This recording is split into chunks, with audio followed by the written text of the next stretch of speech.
welcome to Walt's Apartment Podcast. Tonight it is just Courtney and I hanging out here in the apartment, ready to talk some Disney news. So we've got some scary cruise news to talk about. We're going to talk about how to celebrate 4th of July in the parks and some other fun things that we've got going on. So how are you tonight, Courtney?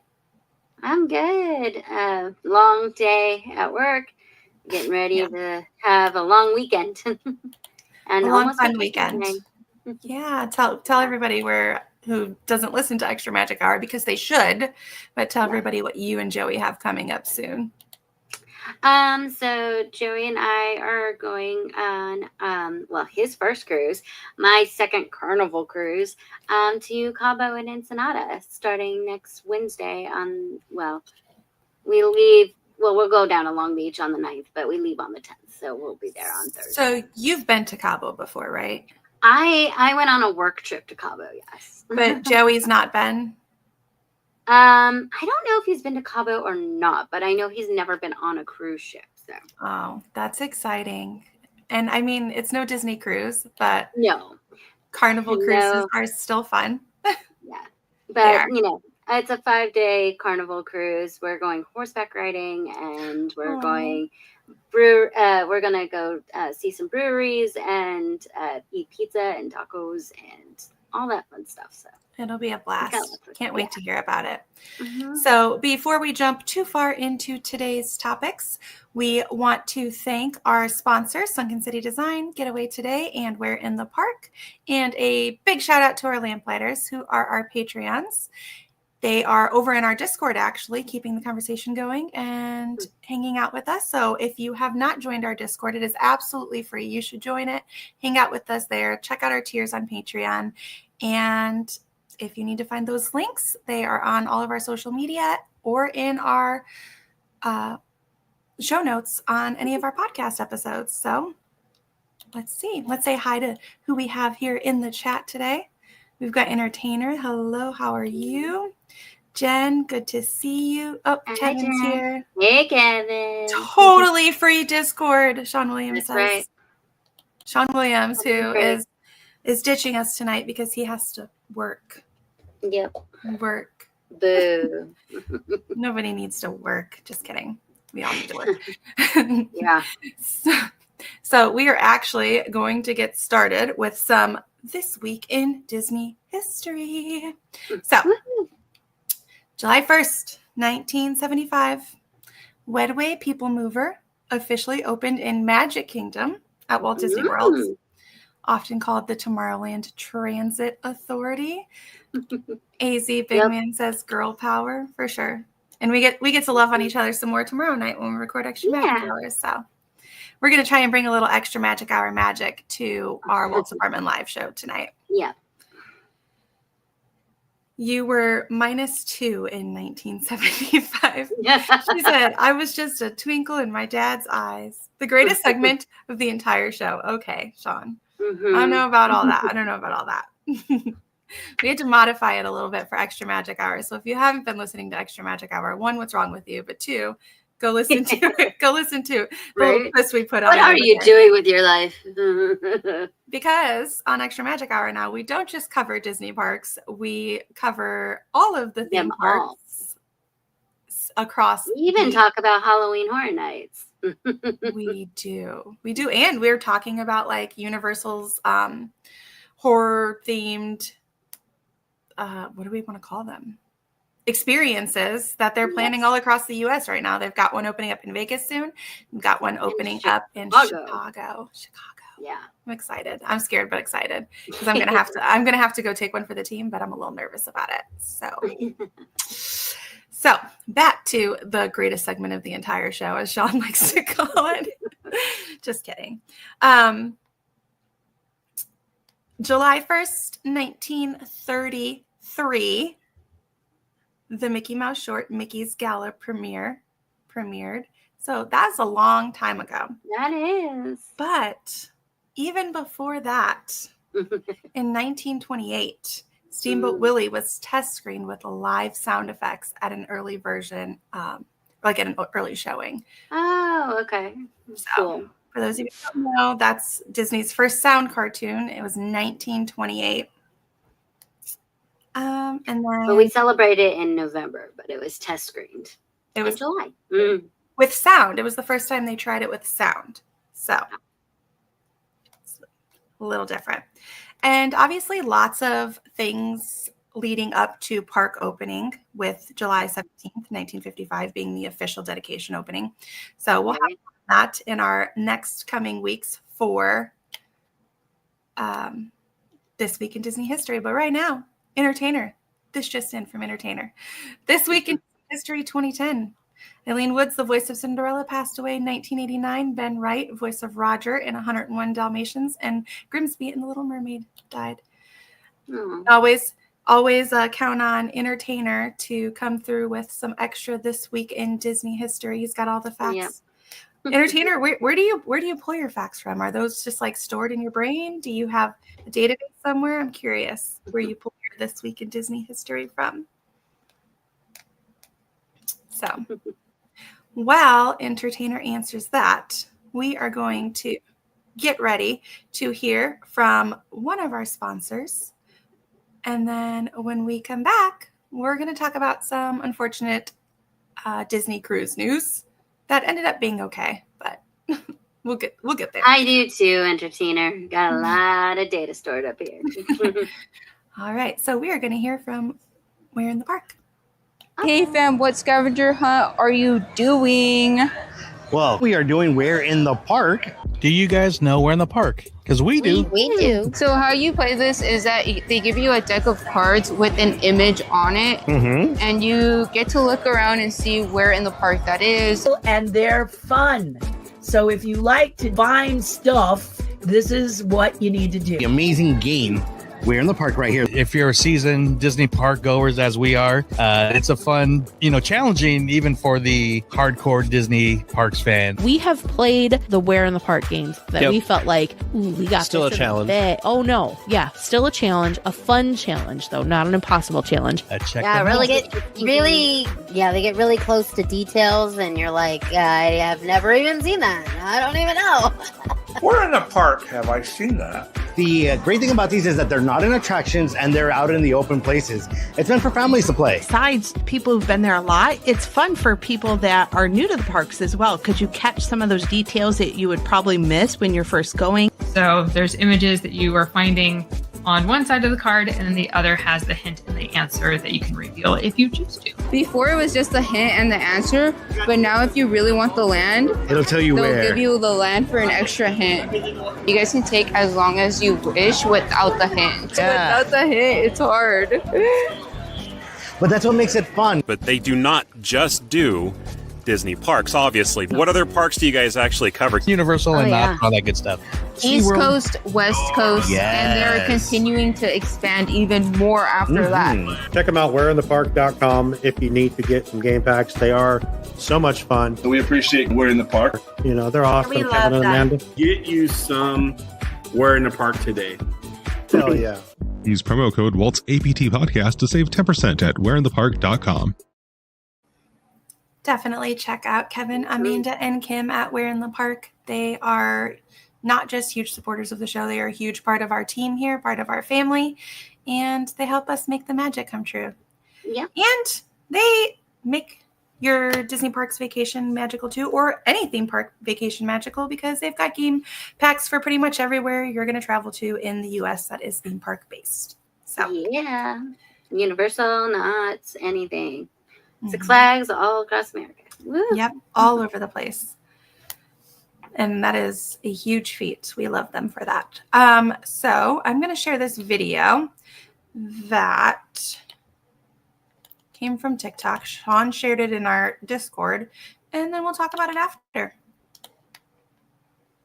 Deck of the Disney Dream today, and her father immediately jumped in after her. And what happens next is crazy impressive. So while we don't have a lot of details right now about exactly what happened, except for what other passengers are able to share with us through social media, we do know that a little girl did fall from deck 4 of the Disney Dream while it was en route to Fort Lauderdale. Immediately after she fell overboard, her father jumped in after her. What a lot of people don't know is that a lot of these cruise ships have something called a MOB system, which is a man overboard detection system, which will immediately tell crew members that somebody has gone overboard. Very shortly after this occurred, over the overhead, passengers were able to hear a signaling for what's called a Mr. Mob. And Mr. Mob is their code word for man overboard, all crew in action.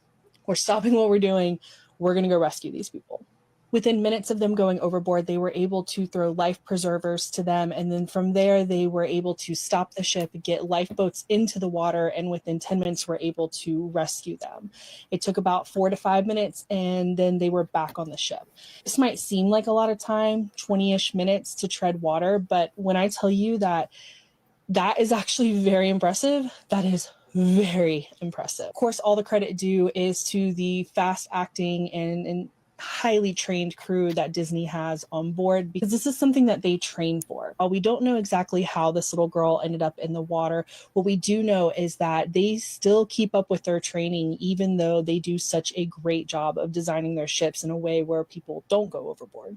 Now, not all ships have a MOB system, and that's something that has also been credited to Disney, is that they put a MOB system into every single one of their ships. And while other lines will claim that it really isn't a great system and it's not as effective as people claim, this actually goes to show you that it's pretty effective. This rescue happened so quickly that it was actually speculated that the ship was docked, because it was record time, but it was confirmed that the ship was en route. And so honestly, the fact again that they were able to do this so quickly, it just really highlights how impressive that crew is on board that ship. So hats off, or ears off in this case, to the Disney crew. Our thoughts are.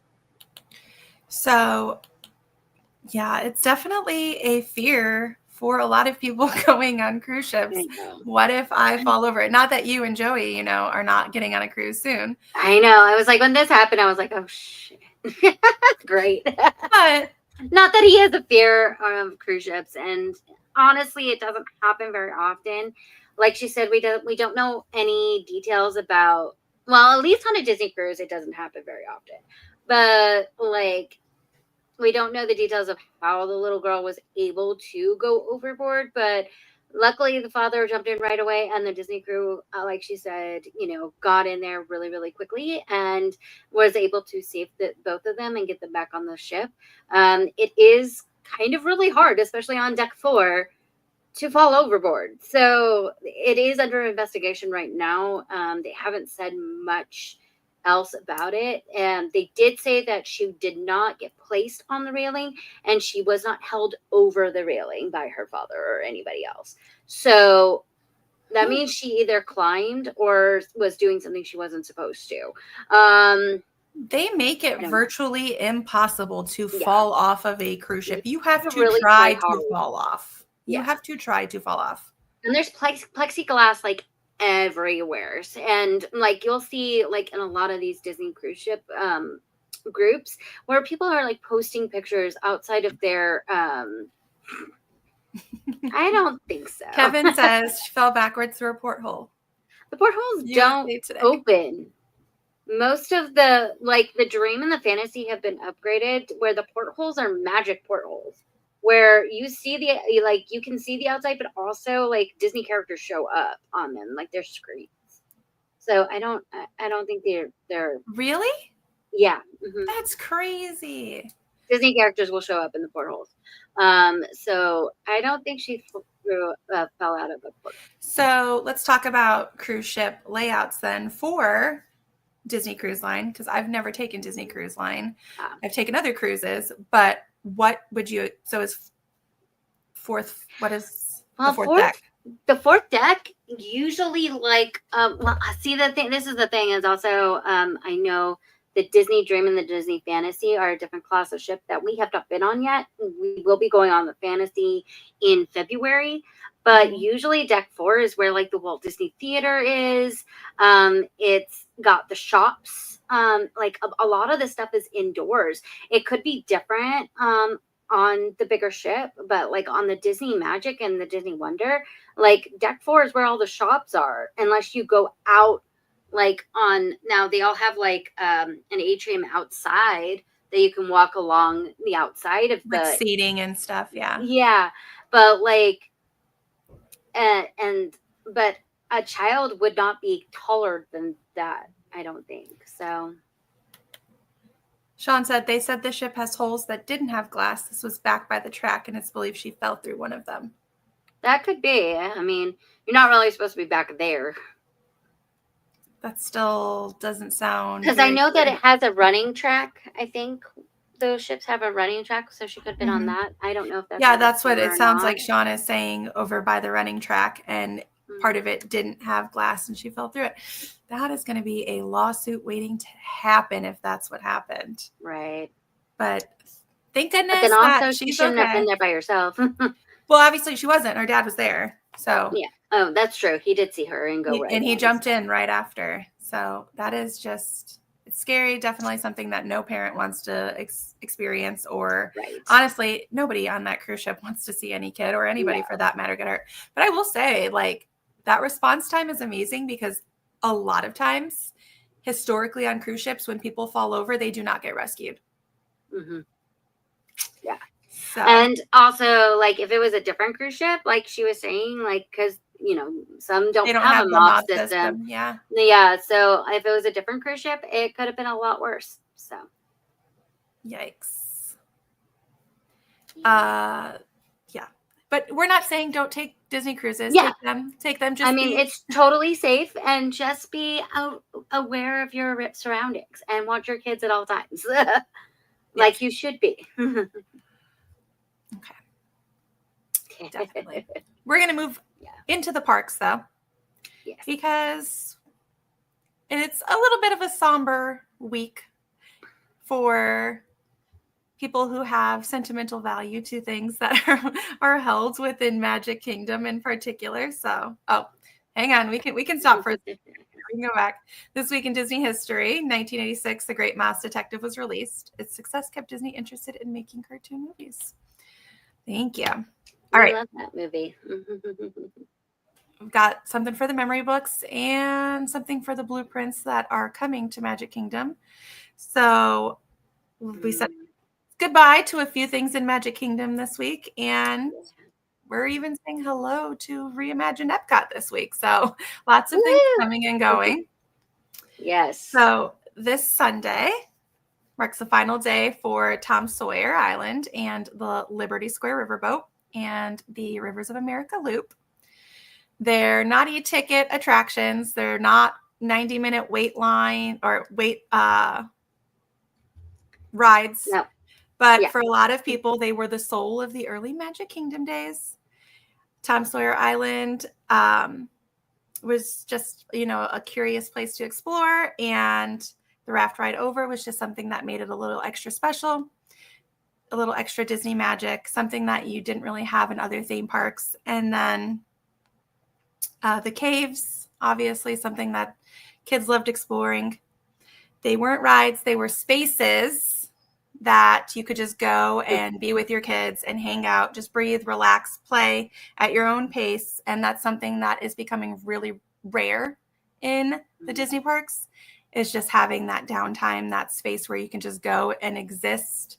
I know a lot of us like to find a spot to sit and just watch the ambiance. But for kids, I think that Tom Sawyer Island was a great space. So we do know that it is now closing. To make way for the Cars Land Piston Pines. Piston. Are they calling it Piston Pines? I think Piston Peak. Peak. Yeah, Piston Peak. I don't know why I said Pines. We're still not sure what to expect. Well, because there are going to be a lot of pine trees available. So, so we'll see.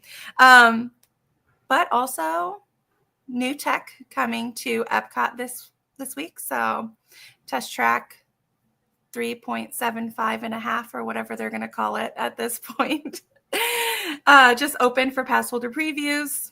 It's now more sleek, it's more immersive, and I've heard really good things about it so far. I heard it's a serious nod to World of Motion. So yeah, I mean, I'm looking forward to hearing more about it. But I want to know in the comments if there's anything that you guys had sentimental value towards that you miss having in the parks, or something that you are missing in the parks right now. Courtney, what about you? Something you miss from your childhood. From my childhood. Yeah. Well, growing up, it was just Disneyland, but like, you know what? We had the People Mover and the Sky Buckets. I remember me and Kelly were the last ones on the Sky Buckets when it closed. So, and I remember taking them from Fantasyland to Tomorrowland. Oh. Kevin said, I heard the Nod to World of Motion includes one line and a short, weird rendition of a song from the ride. Could be true. We'll find out. You will be the first one to write it, Kevin. You will, Kevin. Kevin, you got to let us know. We're going to expect you to report back on this, because I've heard some reports that it was a good nod, but that doesn't sound like it would be a good nod. No. One line in a short, weird rendition. That's funny. Entertainer says he misses the Great Movie Ride. See, I don't miss that. Well, I mean, I got to see it like online, but like when we went, it was already Minnie and Mickey's Runaway Railway. Kevin's going to keep us posted. No, I definitely appreciated the Great Movie Ride. And once I met Imagineers that were like crucial in show writing for that show, and then hearing them talk about seeing Minnie and Mickey's for the first time, I mean, they were okay with it. They were okay with the transition. They said it's like a sense of nostalgia that was a little lost, but there's still nods. There's still things that, there's still things in kept there. the spirit of the ride alive. So I think I'm okay with that. Nobody else has anything else that you miss? You guys are making it an easy show over here on Courtney and I today. I mean, I guess I miss the Country Bear Jamboree we used to have. I do miss the Country Bears. And I know they're in Magic Kingdom right now, but it's different. It is different. I love that Judy Garland's Liz Minnelli voiced Dorothy in the ride. Yep. I still wish I could go on Horizons in the Dreamfinder version of Imagination again. Yes. We already know how I feel about the Dreamfinder and the Dreammobile, and them not letting Tony Baxter bring it back to us right now. I know. It's horrible. I need to give Figment an emotional support hug. Okay. We're all there with you. I'm okay. I'm okay. Oh, Judy Garland's daughter. Yeah, Liza Minnelli. Yes. Okay. There you go. I actually don't think I realized that Liza Minnelli was Judy Garland's daughter. Oh, you didn't? Oh, yeah. Entertainer, Splash Mountain. Lewis would agree with you. Lewis would agree with you. Lewis would. All right. So we are going to, speaking of Lewis, let's hear from him. We're going to hear from Lewis at Sunken City Design. And when we come back, we're going to talk about celebrating 4th of July in the parks. Sunken City Designs brings you art. Do you like art? I know I do. How about art based on Disney characters, like Mickey Mouse and the Oyster Thief? You know, that's actually from Alice in Wonderland, the best princess movie ever made. Also, we have some dwarfs that have their heads ripped off sometimes. Why? I don't know. It's because it's Sunken City Design. So go there, sunkencitydesign.com. Get yourself some great merchandise. You got posters and, I believe, clothes. Who knows? I got a cup from there, and it's fantastic. You like cups? Do you ever use those? I do. Go for it. Oh yeah, sweatshirts. Can't forget about those. If you're ever cold, get yourself a sweatshirt from sunkencitydesign.com. Also, Wall-E. You know, that's the best movie ever made. Second only to Alice in Wonderland. All right, if you also like Walt's apartment, they have merch for that too. Where? sunkencitydesign.com. Hopefully you've already loaded up that site and you're looking at it and you have some items in your cart. Go ahead and check out as soon as you can because the show's about to come back on. All right, everybody. We appreciate you. The show is back on, and we do hope that you filled up your cart at Sunken City Design. Lou has lots of big things coming, and we are excited for him to share those things with us when he's ready. But we're excited for him. So we are recording this on July 2nd, 2025, which means that the 4th of July is just 2 days away. And it is a crazy time, but also a great time to be in the Disney parks. So, Courtney, do you want to tell us a little bit about what to expect from the Disney parks in July? Yeah, so most of the time, like the two biggest parks to be in is Magic Kingdom and Epcot. That's where you're going to find the fireworks display that they do over in Florida. They call it Celebrate America, a 4th of July concert in the sky at Magic Kingdom. That's going to be available on July 3rd and 4th at 9:20 p.m. And then Epcot, what you do is you gather around the pond, and then you enjoy Luminous, the Symphony of Us, which is their nighttime spectacular. And then that is followed by a 4th of July, July 4th only edition of Heartbeat of Freedom. So they only do it one night at Epcot, and then they do it for 2 nights at Magic Kingdom. And then, of course, you're going to have all your 4th of July snacks for foodies. They start them on June 29th, and you can get them until July 5th. That barbecue pulled chicken sandwich, it looks really good from Regal Eagle. Yep. So you're going to find themed food and treats all across Walt Disney World Resort and Disneyland. You'll find characters in their patriotic attire wanting you to take pictures with them. The Dapper Dans do a patriotic set at Magic Kingdom. Epcot, Voices of Liberty, I believe, does a special set. And I believe they've also have George Bush's like paintings still in the rotundant of the American Adventure. Yeah, the American Adventure, so you can see that. And then Spaceship Earth does get its red, white, and blue colors usually at night. Yes. And yes, see, that's the Portraits of Courage. That's George W. Bush's paintings. You're going to get you're going to be able to see the fireworks from the Polynesian, but make sure you have a dinner reservation or stay there, or else you cannot watch the fireworks from there. Or Trader Sam's. Yeah. Or Trader Sam's. Yeah. Yeah, Trader Sam's, and you can sit outside. Yeah. The electrical water pageant is going to have a patriotic grand finale featuring the American flag. And that, that's stuff that you can do outside of the parks. And then at Disneyland, they just do the fireworks and have some treats for the 4th of July.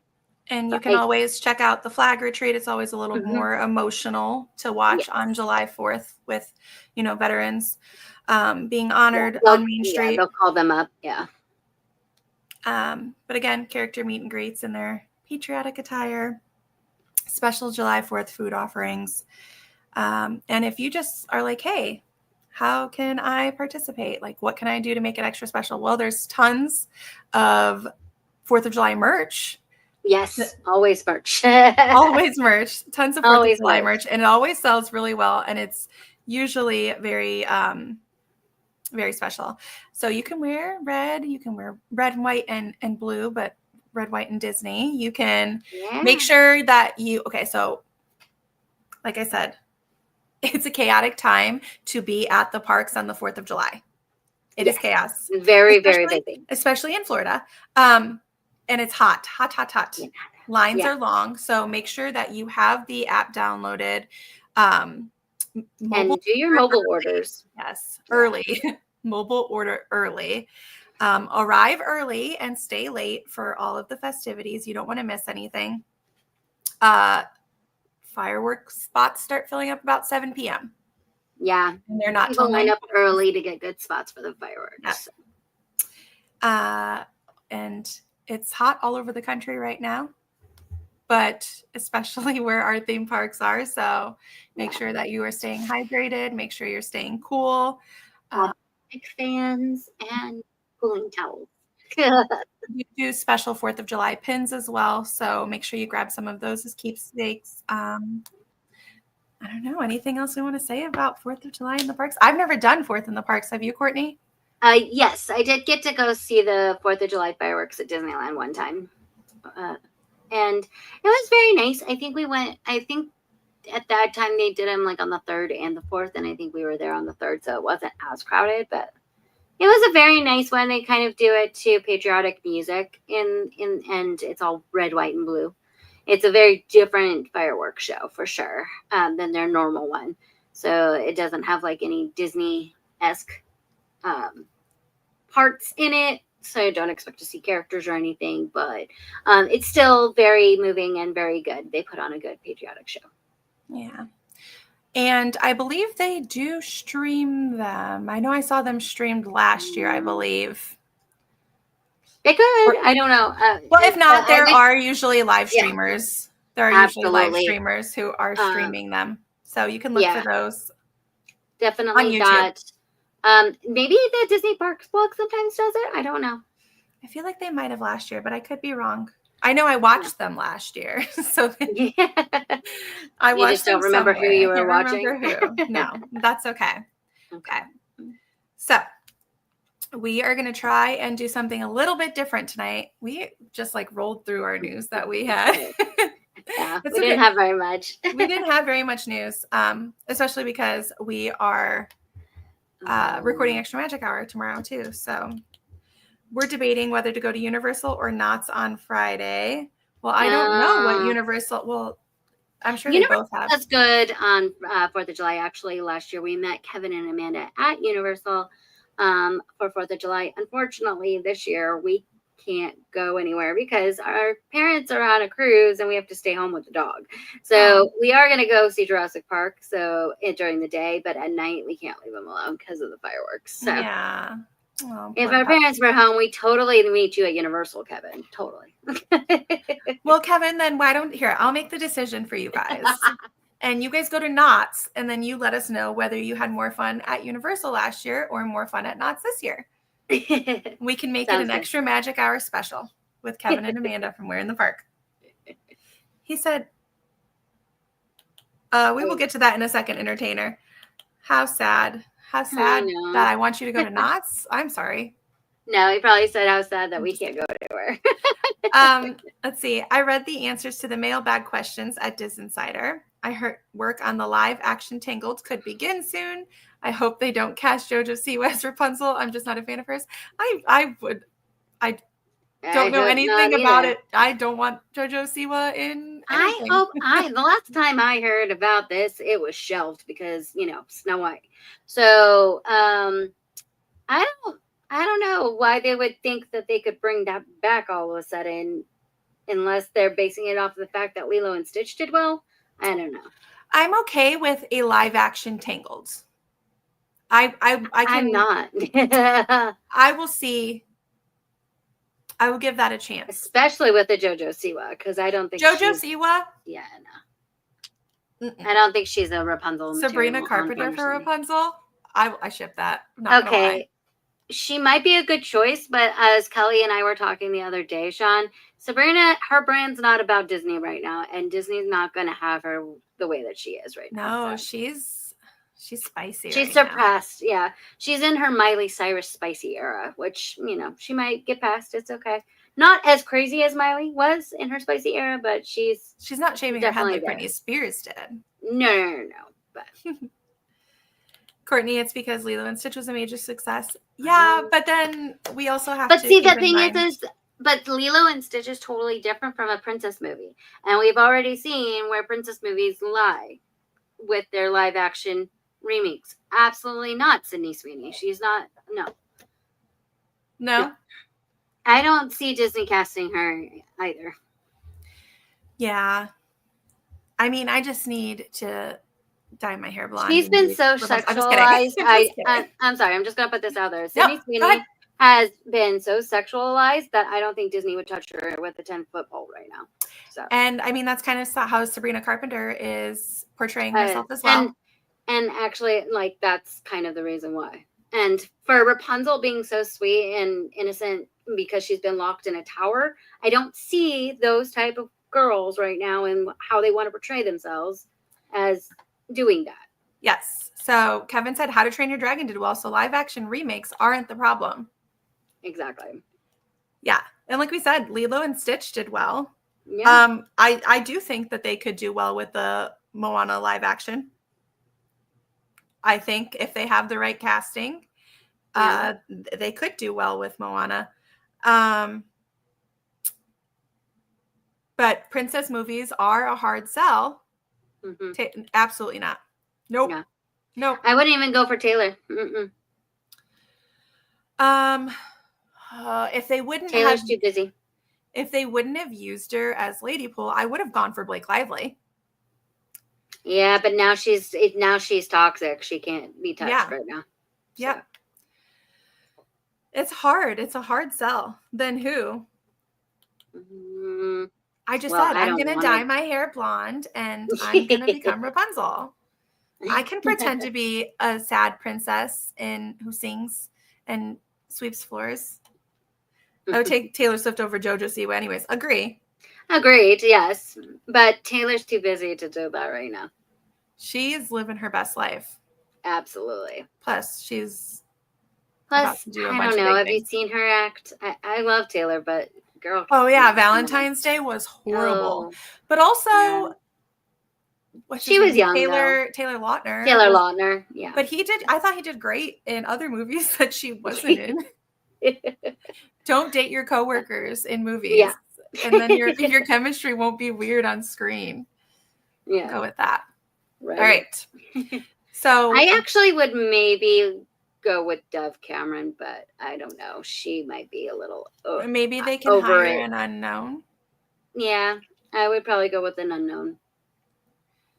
Disney Parks Dream Portrait series anyway. Yeah. I didn't see that. She did, yes. At the Annie Leibovitz. Maybe they can just get AI to do it.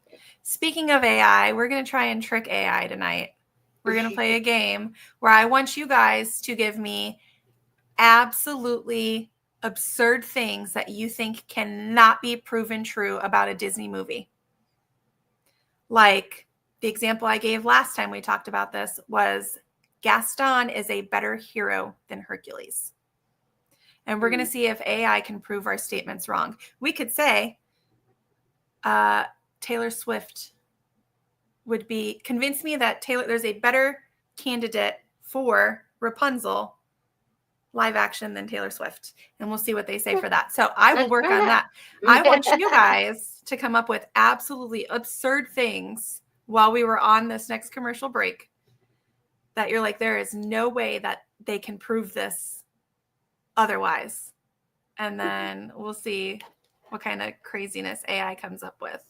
All right. Sounds good. In the meantime, we are going to get away today. So we'll be right back. It's been a great show so far, but who's ready for an ad break? Did you know that the best way to keep our shows going is by supporting our sponsors? So let's get to know more about the travel experts at Getaway Today. They've been helping to make vacation dreams come true since 1990. And whether you want to visit the happiest place on earth or to travel to Orlando for a most epic adventure, they are there to help. Are you trying to find out which hotel is your best option or which theme park tickets will work best for your visit? Are you concerned that you might need a last-minute change? No worries. Their travel experts will help you out. Looking to book a cruise but don't know where to start? Hey, they can help with that too. They will find the perfect cruise for your vacation, whether it's your first time or you're a well-seasoned cruiser. When you book your cruise with one of the Getaway Today experts, you will have a dedicated agent to help you every step of the way. They take care of the details so you can have the most fun.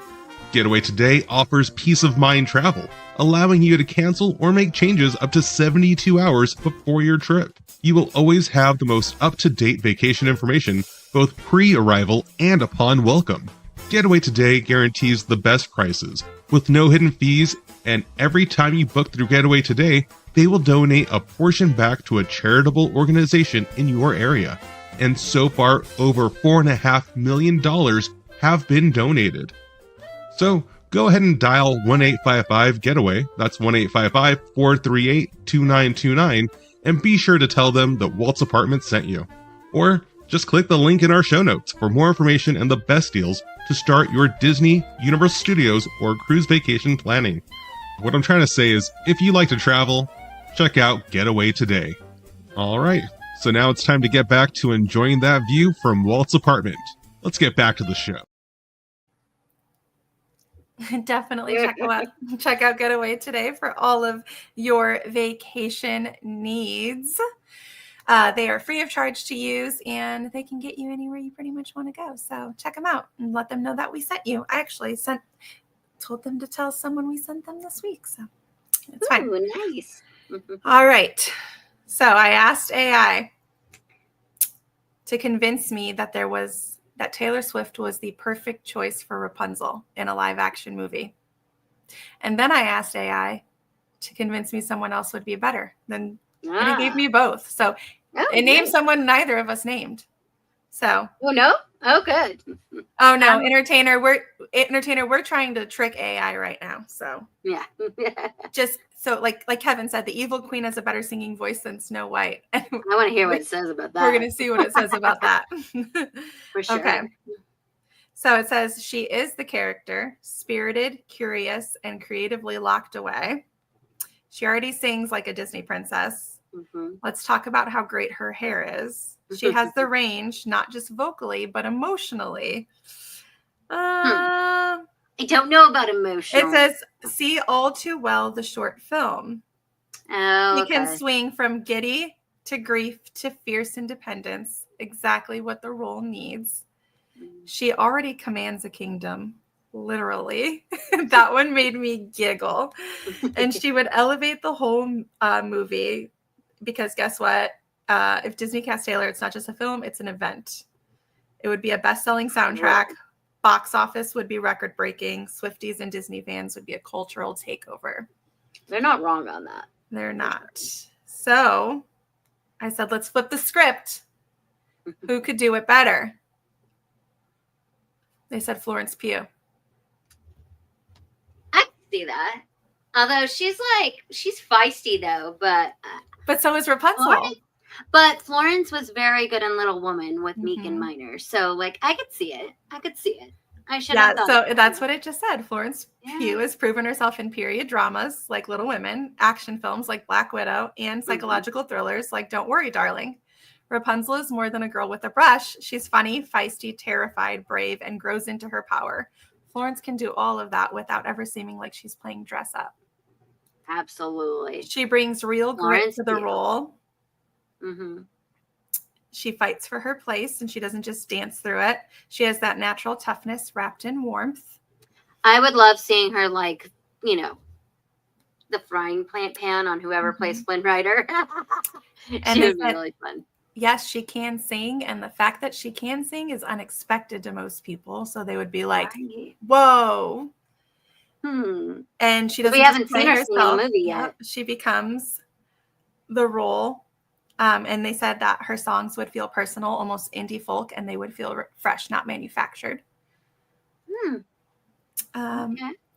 And they said with Taylor Swift, no matter how good the performance is, you might always feel like you're watching Taylor Swift. That's true, because she's Florence, so well known. Yeah, you lose her in the character, which is what a fairy tale needs. Mm-hmm. She has the Disney princess look, but it's twisted. Big eyes, expressive face, golden hair that looks magical. But she also has a slightly offbeat quality that makes a character like Rapunzel feel unpredictable and modern. Not a cookie cutter princess. She wouldn't just be beautiful, she'd be interesting. If Taylor Swift is a glittering pop version of Rapunzel, Florence Pugh is the fully realized Oscar-worthy interpretation. She gives you comedy, heart strength, and emotional depth in a way that feels immersive. Disney doesn't just need a star, it needs a storyteller. I agree full-heartedly. Dang, AI just served us on that one. Right? Absolutely. All right. Let's see. Convince me that the evil queen has a better singing voice than Snow White. Should I say in the live action? Yeah, in live action. Oh. Well, the queen doesn't sing in animated, so Right. at all. She doesn't have a song, but let's see what it says. It's trying. It's literally trying.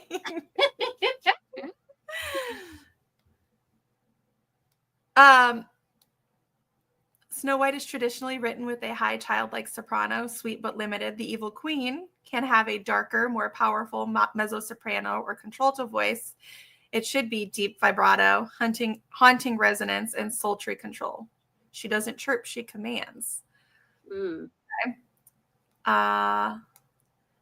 Performance over prettiness. Snow White's voice is meant to be pure. The queen's voice is supposed to be complex. Yeah, you're failing me here. AI. Yeah, it didn't do it. Fucking movie. Sorry. Watch the freaking movie. We actually saw it this weekend, but honestly, to be really frank, now that I've seen the movie, it looks like the whole thing looks like that if you were watching your favorite drama and then all of a sudden they decide to do a musical episode and people don't really sing. That's what the whole thing looked like to me. I mean, it did finish it this way. Snow White can sing to the birds, but the evil queen can make them fly away. Yeah, she sure does. Yeah. She sure does. She sure does. She should have not sang. They should have left that part out. Yeah. All right. And then it said, do you want me to write a simple villain ballad for her?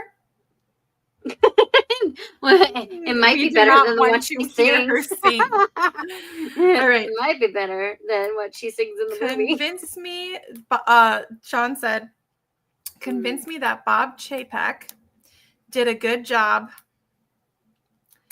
when he was CEO of the Walt Disney Company. Oh, dear. This is kind of funny. Bonjour, Jean. Bonjour. Hey, Long Live Crow, what's up? Hi. Okay. It's the arguments that we've always given you, Sean. He steered Disney through an unprecedented crisis. He took over in February 2020, weeks before the pandemic. Disney Plus exploded in growth, hitting over 100 million subscribers in a year. The company survived financially without layoffs as massive as other entertainment giants. He reopened parks safely and efficiently, implementing reservation systems that, despite backlash, helped manage post-COVID crowds. He inherited a sinking ship mid-storm and kept it from going under. He prioritized long-term profitability. He focused on subscription-based revenue, introduced park pricing models like Genie Plus, and streamlined operations by consolidating content decisions under Disney Media Entertainment Distribution. He wasn't trying to be beloved. He was trying to make the machine run better. He made bold calls others wouldn't. Chapek wasn't afraid to break away from magic at all cost image to confront real issues. He greenlit projects that diversified Disney content, like Encanto and Turning Red. He released films directly to streaming when theaters were uncertain, a gutsy pivot that helped Disney stay relevant. He modernized the company's thinking, even if it came at the expense of legacy habits. He was the CEO that Disney needed in that moment. Bob Iger was the visionary. Chapek was the operator. He wasn't there to dazzle. He was there to stabilize, optimize, and weather the storm. He laid groundwork and took the heat for changes that might benefit the company in the long run, even if he wasn't the right face for its future. Ooh.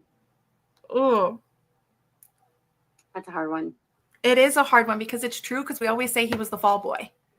Yeah. I mean, he did... I will say that he did some things correct, but most of the stuff was not good. And doing what he thought was right to the expense of magic and making people happy is not always great. That just makes it really, really hard.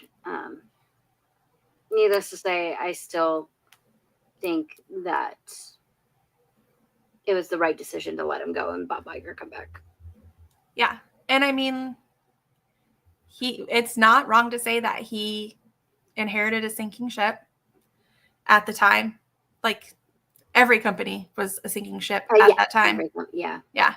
And I think that he kept Disney afloat until it was time to redirect.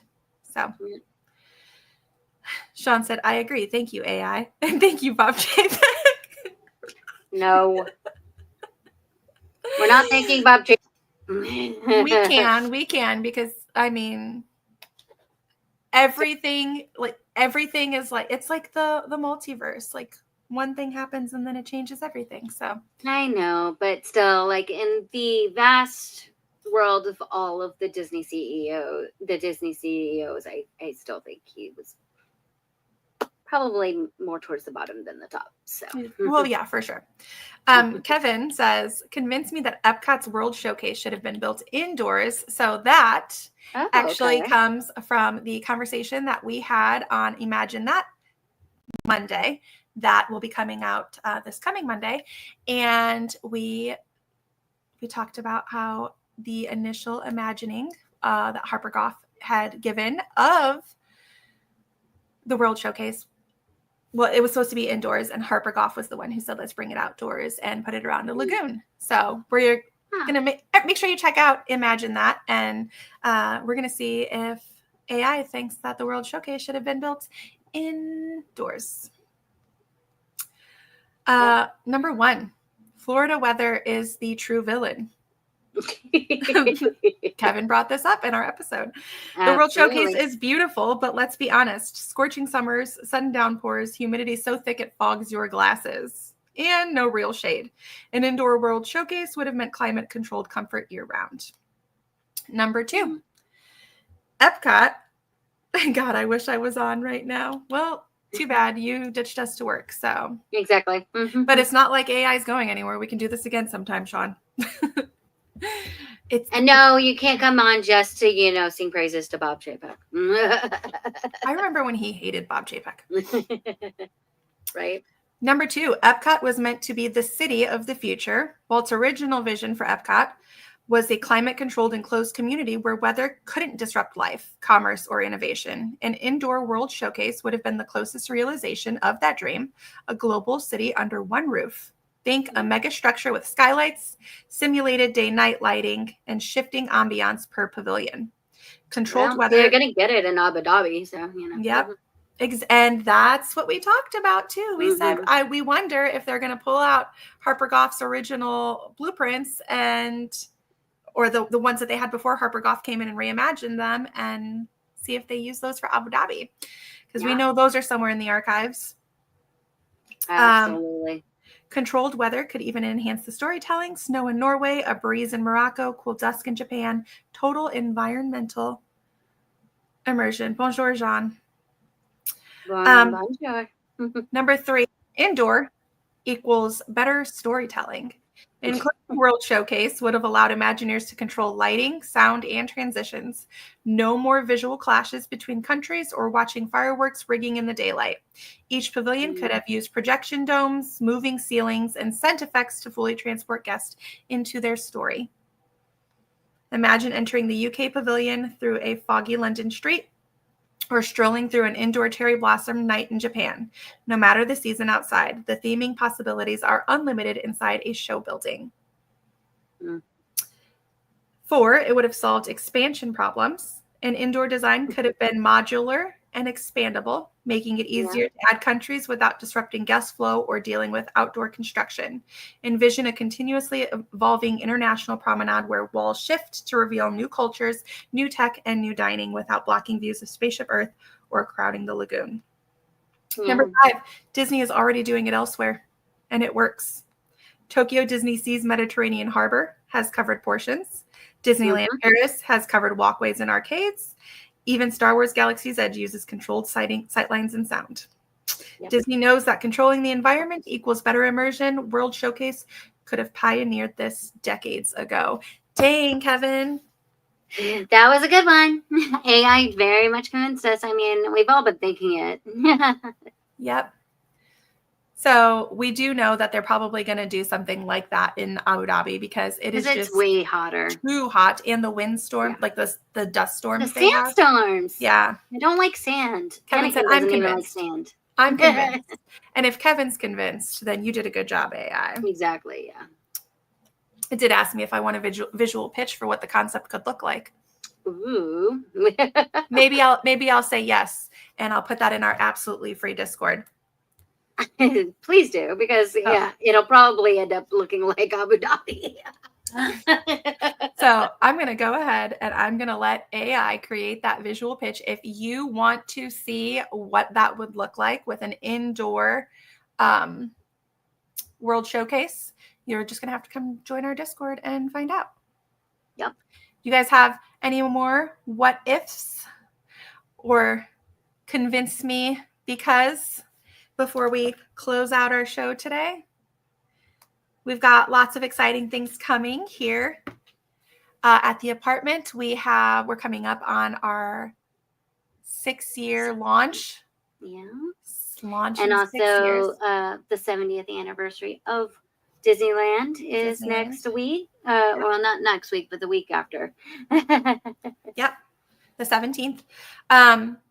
We have Extra Magic Hour going strong. We have tons of trip reports that we're able to bring to you guys because my lovely cohort here and Kelly and Joey are always able to get into the parks. And well, me and Joey will be there on the 15th after we get back from our cruise, and then on the 19th, Kelly and I will be there with Where in the Park. Yeah. And imagine that. We are having a lot of fun covering opening day Imagineers for that show. We are going over the history of those Imagineers, how they got their start with the company, and kind of what their style was like. And then we are taking either things that they worked on and plussing them more in their style with today's technology, or we are taking something else that they didn't work on in the park and reimagining it as if they had. So check out those episodes. Question. Yes, Did you ma'am. watch the last 3 episodes of I have not yet. I'm going to do that tonight. That tonight. So we'll save without telling me too much, now that you've seen the last 3 episodes, how did you feel about the season overall? We're talking about Ironheart, guys. Yeah. I'm going to say I didn't like the way it ended. Oh no! Did it ruin the whole season for you, or did it leave you? It didn't ruin the whole It didn't ruin the whole season. I still think that Anthony Ramos was great. I did like Dominique Ironheart progressively better. The relationship between her and Natalie gets more emotional and more comes to life better. But because I know that was something that you were skeptical about last time. You're like, why are they focusing so much on their relationship? Yeah. And the thing is also they introduce a character that everybody's been wanting for a while, and it just other than the one that we've already seen. We figured out who he is, or someone else gets introduced. No, we figured out who he is. I figured that out in episode 1. Okay. Okay. But it's somebody that we've been wanting since WandaVision, and I don't know if it really makes sense between the. Wait a second. Wait. So he's not who I thought he was then? No. So he's not the Hood? Else. No. He's talking to the Hood. It's somebody else. Oh yeah. Yeah. Okay, I'm just gonna throw it out there. If you guys haven't watched, it's Dormammu, right? No. That's who she thinks it is, because that's what the witch tells her it is. Mm-hmm. It's freaking Mephisto? Dang it. So wow. I'm not trying to give it away, but yeah. Something happens, and I don't Sorry, get Kevin. the relationship. Sorry, Kevin. All right, well then that's okay, because we're gonna have a Walt's Apartment Presents the Tribe, and we're gonna talk about Ironheart, and we're all gonna come together and talk about it. So we'll plan that for this coming week. Well, whenever you guys get back from your cruise. Actually was kind of already spoiled if you saw things people said he was going to be in it, but And Well, Kevin, yeah, yes, I blocked but that out. yeah. So. Oh my goodness. All right. So now I have to go watch these episodes. Yes, you do. I mean, I like the lead up to the end. It's just like what happens at the end. I don't really get where they're going with it. So they did say that Ironheart was going to inform a lot of things to come for the MCU. And without seeing the ending, I can't speculate on that, but I can when we do our Walt's Apartment Presents. So yeah. If you guys want to know our thoughts on Ironheart and breaking down the things that we think are to come and, doing our typical tribe thing, just adding a few faces to the team, definitely be looking for that in the coming weeks. If you've enjoyed this live episode, please make sure that you are liking, subscribing, sharing, leaving comments, reviews, message us on social media, let us know how we're doing. Join our absolutely free Discord. I've got the images right here for what that reimagined World Showcase would look like. And just let our podcast players know that you like what we're doing. If you're not following on YouTube, that is where we could use the most follows right now. So head on over there, give us a like and subscribe. Check out our amazing sponsors, Where in the Park, Getaway Today, and Sunken City Designs. Links to everything are in the show notes and on all of our social media. Thank you for joining us tonight, and we hope you enjoy the view from Walt's apartment. Good night.